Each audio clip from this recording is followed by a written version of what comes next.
Hello and welcome to another episode. I am Brian, the Unskilled Commander. Match 3 of Blue-Red Spellslinging, Obeka, Treasures, and Red-White Soldiers. So, once more, we are doing the experiment of jumping in after the first 5 turns. As you can see, once again, we've actually done stuff, so perhaps we're not going to keep skipping the first 5 turns. Please let me know in the comments if you think that's helpful, or if you don't care about seeing the first couple turns where it's like land pass, land pass. But I still have to waste the time to catch you up on what was played so that you understand the board state. So it's not too much of a speed up or help, but we're going to try. It was just an experiment. I was trying to make the episodes a little shorter and not bore you guys with useless passing turns of doing nothing. And then, of course, these particular decks tended to do stuff on the first few turns, so womp womp. So we are starting turn 6 over here. We untap, we upkeep. To give you the board state, we've got Mizzix of the Is Magnus already on the field. It's 2/2. Whenever you cast an instant or sorcery spell with converted mana cost greater than the number of experience counters you have, you get an experience counter, and instant and sorceries cost 1 less to cast for every experience counter you have. I have 1 experience counter. We also have Thermal Alchemist, a 0/3 defender that you can tap to deal 1 damage to each opponent, and when you cast an instant or sorcery, you untap him. And Pyroceratops, a 2/3 trample. Whenever you cast a non-creature spell, put a +1/+1 counter on Pyroceratops. So we're going to draw for turn. It's just a land, a fiery islet. I'll play it. We do have a soul ring out as well. So 1, 2, 3, 4, 5, 6. To play Inspiring Refrain. Draw 2 cards, then exile Inspiring Refrain with 3 time counters on it.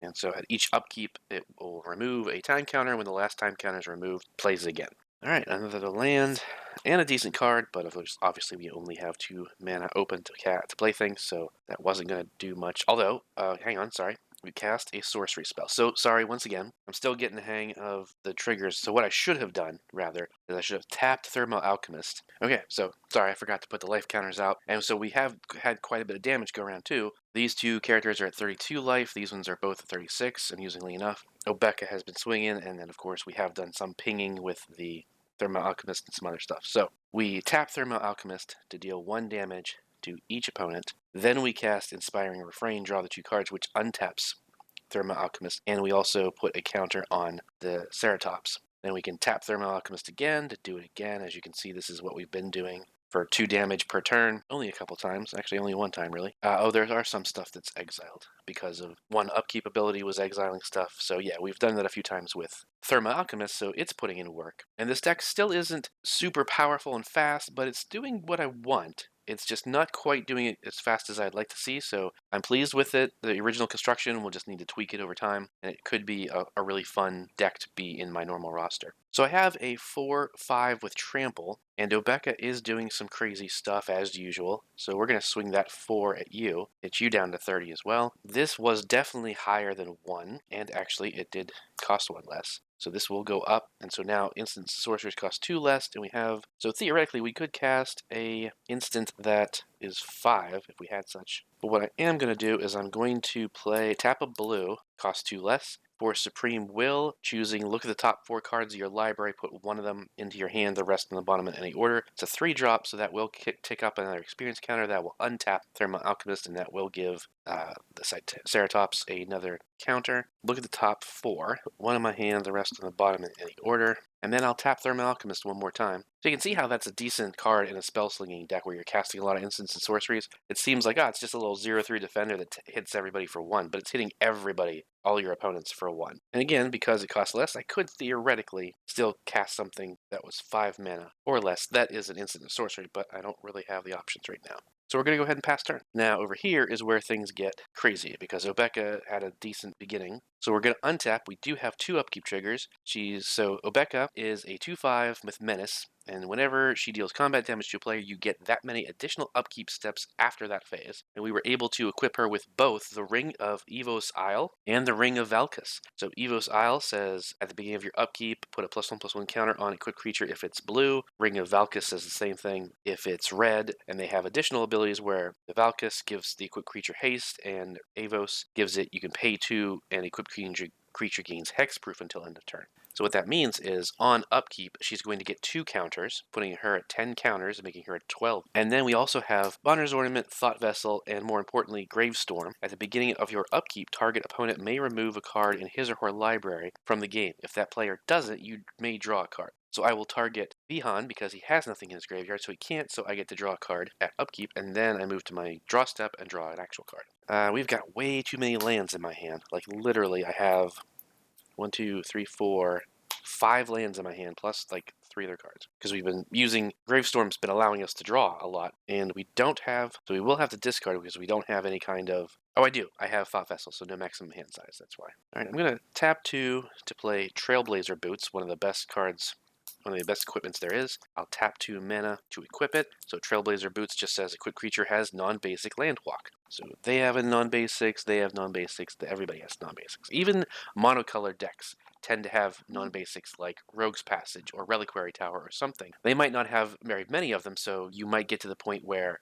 you're halfway through the game and they have all basics, but there theoretically should be something in their deck that's a non-basic to give you the chance to use Trailblazer Boots. So it's always a really great include for any deck that worries about commander damage or massive creature damage. Anything with big creatures, if you're just going wide with a ton of 1/1s, not really important, but if you have any kind of Eldrazi or giant creatures of any kind, any color, Trailblazer Boots is a great include in that deck. So not only is the Menace, because I was using the Menace against these two because they didn't have creatures out to block, now with Trailblazer Boots, I can swing anywhere. And since they are doing the most damage, that's probably where I want to shift gears and start attacking them. Just because I'm going to go ahead and tap 2 and sacrifice Mirrored Landscape to go get 2 swamps. What's funny is I had a really good card in my hand that I was saving to use against them because they weren't able to play, they weren't getting good creatures, or just creatures at all, really, especially poor Vihan. The deck's just clearly dudding all 3 games. I'm going to have to just pull it off to the side and wait until I have some money to try and upgrade. Not that I need big money cards, I just don't, after building so many decks off of what I have, I no longer have any draw spells in the right colors or cards that make treasures in the right colors. So that's what needs to happen. The deck needs to get more cards that make treasures and more draw spells to get them faster. And I just don't have them to do the upgrade. That wouldn't be much money. It'd probably be like 20, 30 bucks to get a decent amount of replacement cards. And that's only really if I wanted to do full arts and foils, which I always do. So actually, it'd probably be more like 10 bucks to do it. Regardless, the idea was I was going to swing at those 2, kill them, and then when I needed to go after them with all the creatures, I have Overwhelming Forces, which destroys all creatures a target opponent controls. And then that way I could swing in. But now with Trailblazer Boots, I don't really need it. But hopefully, we're about to draw a whole bunch of cards. So we're going to move to combat. I am going to swing her at you. You already have 4 damage. It's not enough to kill you with Commander yet, but 10, 11, 12 on your 14, so that's going to be 16 total commander damage. Okay, so you get hit for 12 more commander damage, you're down to 17, but Obeka's awesome trigger ability kicks in. This is where she's going to get insanely huge, because each of these, so I just got 12 more upkeeps. So that's going to put 24 counters on her, because each one of these at upkeep is going to give a +1/+1. 24 and 10, so that's going to be 34 total counters, making Obeka absolutely commander damage lethal. Then we're going to have 12 instances of Gravestorm that's going to let me draw 12 cards. So of course we'll choose you again, and I get to draw 12. Ton of land in there, but we do have Command Tower to tap for a Soul Ring, and you know what? I can tap the Soul Ring for an Arcane Signet. Sure, why not? That's funny. I got a bunch of really good cards, but obviously we can't play them yet. If we make it to next turn, which theoretically we should, so that's all we can do there. Really incredibly good turn, although still, you notice we haven't taken anybody out yet, and we only have 1 open mana, so we can't activate the hexproof thing, so someone could target. You're not going to see Obeka get this big in a real game. Most likely someone will have some sort of board wipe or targeted removal of some kind to get rid of it. Just generally speaking, Obeka is a very good commander right off the bat, because there's only a handful of upkeep trigger cards that are positive, that give you positive results, so it's not like there's going to be too many variations on this deck. There are, of course, but what I'm saying is, like, mine's not perfect. I'm sure there's way more. Obviously, you dump a bunch of money into the mana base and get a bunch of, like, dual lands and whatnot that all fit, and so things aren't coming in tapped and whatever, and then maybe it's just the upkeep cards and nothing but protection spells. which probably is the way to go. So it's like every card that gives you a positive upkeep within these colors, and then every single card that protects Obeka.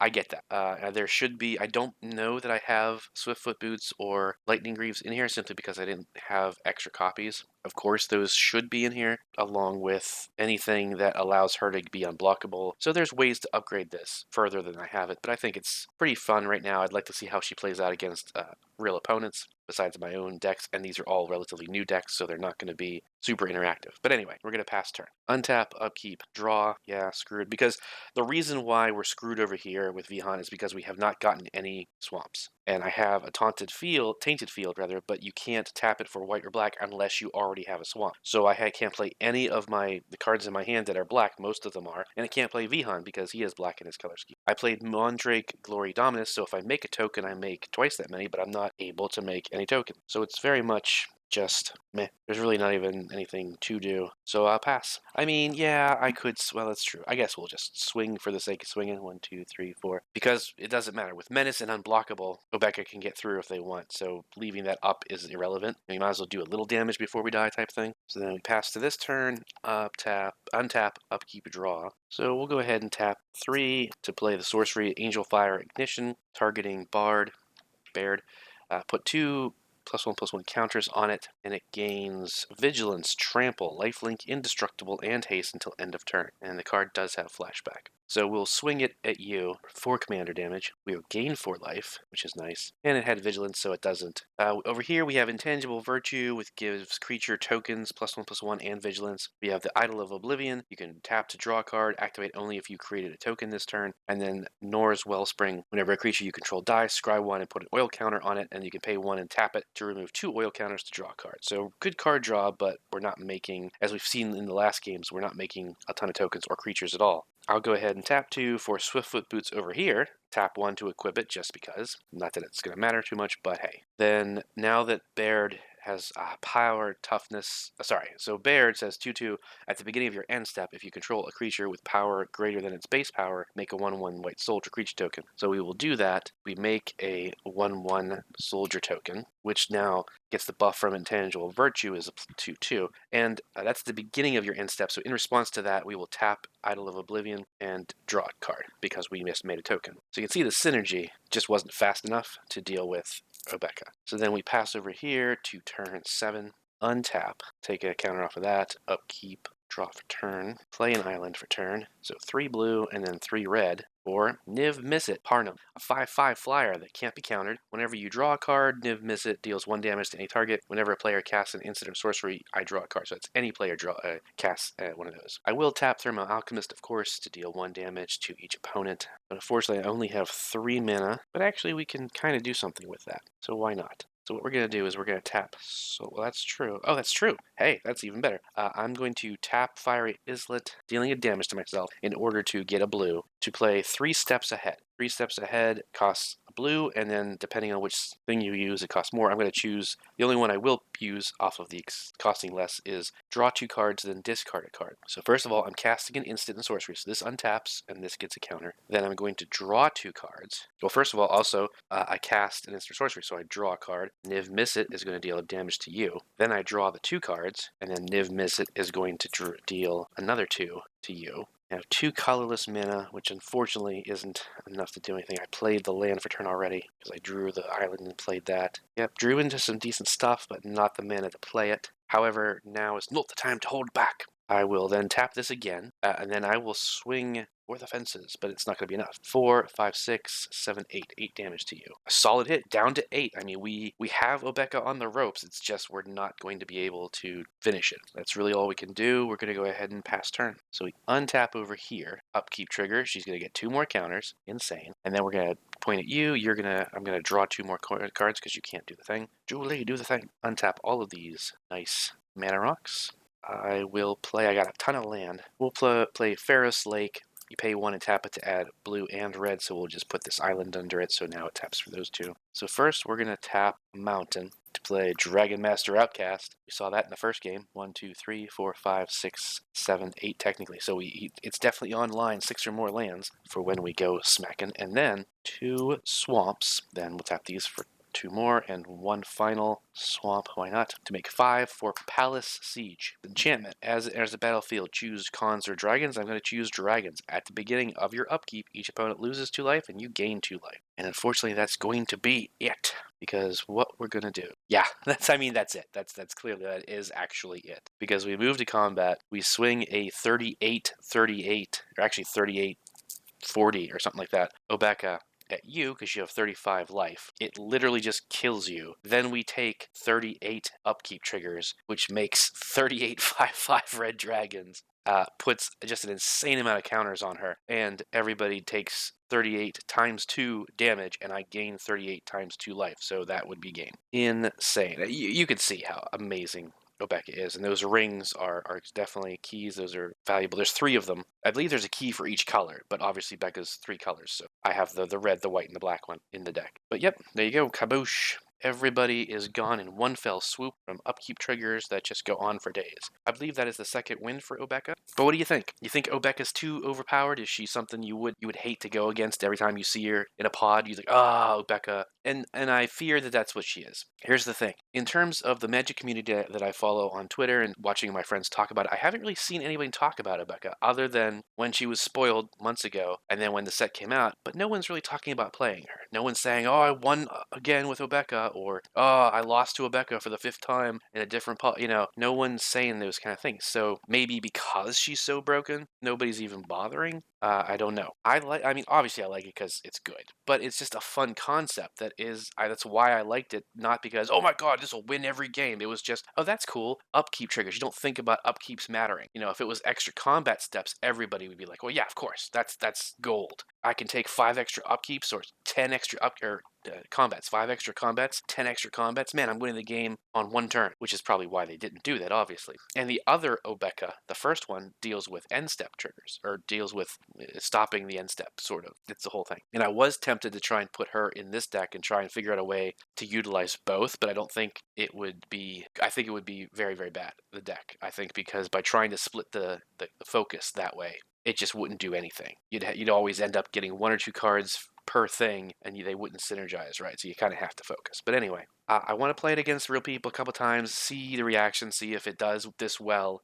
against real people. Probably not, because again, and I'm not crying wah wah, it's just she's going to get blown up a lot. And what's worse is I fear that I probably won't ever be able to play her because she's going to be like Slivers, Bruvac, Shieldred, Toxrill, and she's just going to be a kill on sight commander regardless of what you do. Turn 2, everyone's swinging their little 1/1s at you, even though you've done nothing because you're open, you have Obeka. Yes, I get it. She's clearly very powerful. You let her go, it's going to be insane. But it's, we are at turn 7, and that's early, of course, yes, but artifact removal is absolutely a thing that I see constantly. So there's no way the rings would have stayed. The counter spells are absolutely a thing, so the rings wouldn't even have gotten resolved. Trailblazer boots wouldn't have resolved. Rebecca probably wouldn't have resolved the first time or the second time or whatever.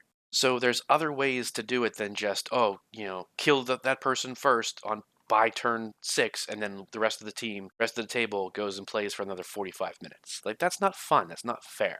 Keep it in check. If you can't handle it over time, then maybe you should up your decks. I hate to say that a little bit, and I'm on the other side of that as well. There's plenty of times where I've been just outclassed by a deck. So it should be like, well, then my decks need to improve, and that's one of the 2 reasons of the entire channel, is to improve all of my decks, including the new ones that I build going forward, so that I can hang with whatever pod I'm in. Whatever someone plays, my deck can deal with it and keep up for the most part. I have seen quite a bit of improvement, so I'm actually quite pleased with that. This channel has definitely helped me in my deck building and my playing. Hopefully, maybe it's helped you guys even. That'd be really cool if it ended up helping others. And then, of course, the secondary point of the channel is to use it for charity streams to raise more money for different charities like Extra Life. But all right, enough jaw jacket. Thank you so much for watching. Please subscribe to the channel if you haven't already. Throw some likes around. I'd really appreciate it. Go follow me on Twitch because like I said, I need to get better at streaming on Twitch, but also I will be doing lots of charity streams throughout the year, ideally 3 total. I've done 1 in April. I want to do another one in July and then 1 in November. It's ideally every year. That's what I want to do. So please go follow the Unskilled Commander on Twitch. Look for me there, and I will see you next time.